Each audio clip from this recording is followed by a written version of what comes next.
नमस्कार। हम हैं अपने गांव की माटी में। ये हमारा खेत है और हम यहाँ पर आए हैं आज। अपनी फसल, गेहूं की फसल लगी हुई थी इस पे और हम आज अपना खलिहान बनवाने के लिए आए हैं। और ये आप ये गेहूं पूरा रखा हुआ है जो रीपर बाइंडर से कटा हुआ है। आजकल लोग हार्वेस्टर से काट कर और भूसा को बर्बाद कर देते हैं इसी में, और नरवाई में आग लगाते हैं। तो हमने सोचा कि क्यों ना हम अपने खेत में वही पुरानी पद्धति से, लेकिन टेक्नोलॉजी का इस्तेमाल करके, और लेबर की चूँकि समस्या है तो रीपर बाइंडर का इस्तेमाल करके और गेहूं कटवाएं। देखिए बहुत ही अच्छी तरह से रीपर ने गेहूं काटा है ना। पूरा खेत में काट के और बांध दिया है। ये प्लास्टिक है, ये जो बांधते हैं ये प्लास्टिक का एक धागा है ना ये, और उसी से बांध देते हैं वो। और अच्छा है, मतलब बराबर साइज़ के हैं और बढ़िया है ना।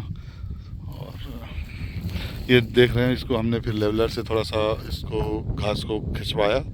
ये खलिहान के लिए जगह खेत के अंदर ही बनवाया है, तो ये लेबर लगे हुए हैं, आप देख सकते हैं। ये लोग पानी चलाकर और लिपाई कर रहे हैं बोरा के माध्यम से, है ना। ये देखिए कि खेत में खलिहान बनाने के लिए लिपाई कैसे करते हैं। तो हमने इनको बताया कि आप लोग थोड़ा सा पानी चला के और बोरा और मिट्टी में बोरा अगर खिसला दे तो एक अच्छा सा लिपाई हो जाती है।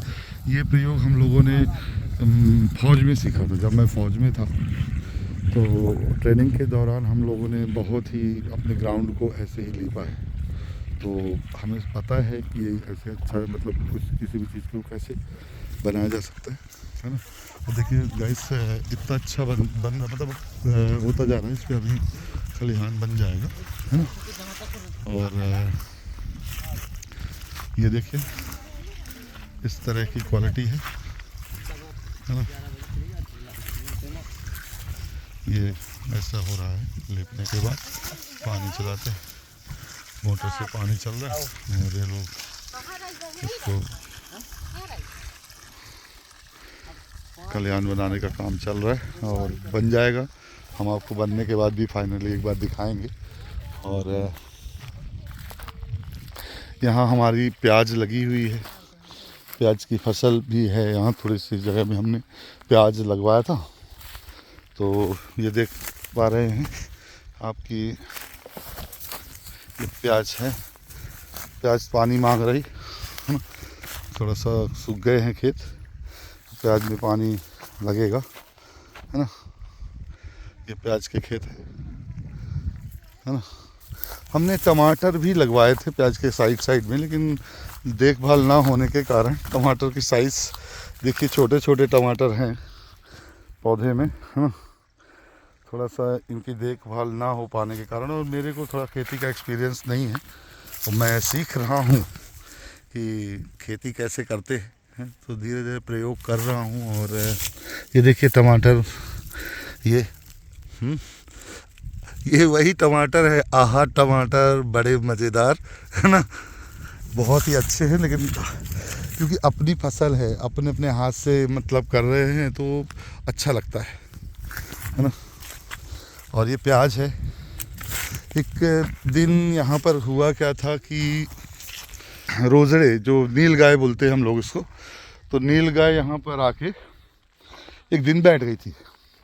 प्याज में पूरा गीला था तो यहीं पर आराम से पूरे परिवार के साथ नील गाय आई और आके बैठ गई। तो कुछ नुकसान कर दिया था यहाँ पे। ये देखिए प्याज ऐसी हो गई। तो फिर हमने प्रयोग के तौर पे सोचा कि अब नील गाय को कैसे बचाया जाए। बाउंड्री है इस पर, फेंसिंग चारों तरफ से बारबेड वायर की फेंसिंग है, लेकिन तब भी कहीं ना कहीं से तोड़ ताड़ के नील गाय घुस ही जाती है। तो हमने फिर देखा कि रात में ही आती थी नील गाय, दिन में तो कोई ना कोई यहाँ रहा आता है, तो रात में आ जाती थी। तो हमने सोचा कि अगर यहाँ हम लाइट लगा दें तो हो जाता। फिर हमने एक तार से ऐसे बल्ब लगाए हैं यहाँ, देखिए। ये बल्ब लगाए हैं, रात को जला देते हैं, लाइन से ऐसे लगे हुए हैं ये, है ना, बल्ब लगे हुए हैं पूरे खेत में, तो ये उजाला हो जाता है, अच्छा भी लगता है रात में, मस्त लाइट लगती है। और ये हमने एक जुगाड़ बनाया है, ये देखिए कि इसके ऊपर पानी या जैसे बल्ब गर्म हो जाते हैं, पानी पड़ता फूट जाते हैं, तो ये ऊपर से एक प्लास्टिक शीट काट के और ऐसे लगा दिया है इस पर कि जिससे पानी डायरेक्ट ना पड़े। तो ये छोटा सा जुगाड़ किया है, अब देखते हैं कि इस प्रयोग में हम सफल हो पाते हैं या नहीं। हाँ, खेती मतलब कर तो हम कई सालों से रहे हैं, लेकिन होता क्या था कि केवल लेबर से जो कर हो गए तो हो गया, देख रेख नहीं हो पाती थी और ज़्यादा वो नहीं था, तो हो गया इसी पारंपरिक खेती चलता। अब तो हम ये सोचें कि यहाँ पर थोड़ा सा प्रयोग के तौर पे अपन इस गांव की माटी को,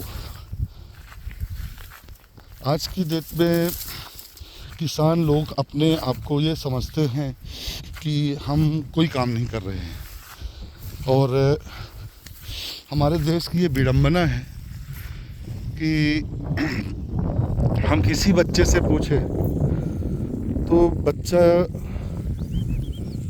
यही बोलता है, मैं डॉक्टर बनूंगा, मैं इंजीनियर बनूंगा, मैं जज बनूंगा, या मैं सिविल सर्विसेज में जाऊंगा, लेकिन कोई बच्चा ये नहीं कहता है कि मैं किसान बनूंगा।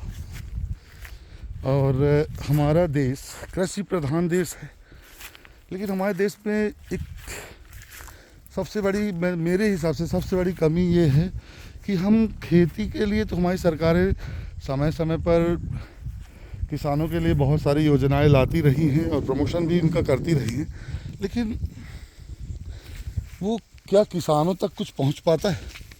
नहीं पहुंच पाता, क्योंकि किसानों के पास आज भी जागरूकता और जानकारी नहीं है कि हम कौन सी फसल लगाएं और कौन सी फसल ना लगाएं, कौन सी फसल का हमें क्या मतलब प्रोडक्शन होगा। और केवल किसान इस उस पे रहता है कि ये गेहूं बो दो या ये हमारे यहाँ का ख़ास तौर से सतना रीवा का किसान,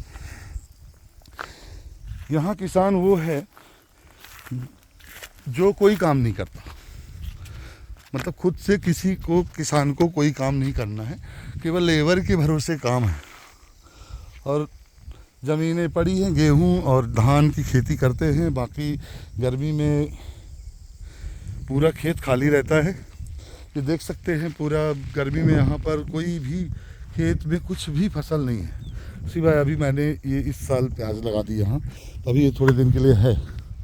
लेकिन हम जबलपुर से आए हैं तो वहाँ पे इतनी अच्छी मूंग और उड़द की फसल होती है, तो हमने देखा, तो चूँकि किसानों से हम जुड़े रहते हैं तो हम अपने गांव में आज, अब इस बार हम अभी लेके आए हैं बीज वहाँ से, तो हमने सोचा है कि अब जैसे ही ये गेहूँ उठेगा तो इस पे मूंग दाना छिड़क के और रोटावेटर कर देंगे। किसान ने बताया था हमको कि आप कुछ मत करिए, केवल फसल को उठवा के और उस पर छिटक कर और रोटावेटर करके और स्प्रिंकलर के थ्रू पानी चलवा दें तो मूंग अच्छी उग जाएगी। तो वही प्रयोग करेंगे हम, इस पर मूंग की फसल लगाएंगे और आपको दिखाएंगे, बाद में ब्लॉग बना के और वीडियो बना के दिखाएंगे कि हमारी मूंग की फसल कैसे हुई। और आप सभी से ये चाहेंगे कि आप की शुभकामनाएँ भी रहें कि हम अच्छी खेती कर पाएँ और हमें आप सब लोग सुझाव भी दें कि क्या करें, है ना, और अच्छे फार्मर बन पाए हम। इस मतलब ऐसी अभिलाषा है हमारी और आप लोगों के आशीर्वाद बना रहे तो अच्छे आप फसल उगाएंगे, दिखाएंगे और एक अच्छे किसान बन पाएंगे। और अपनी माटी, अपनी गांव की माटी, ये हमारे गांव की माटी है, तो इस माटी का हम कुछ कर्ज शायद, है ना, अगर हम किसानों को 1% किसानों को भी मोटिवेट कर पाए, हाँ, तो है ना, शायद हम इसका रेट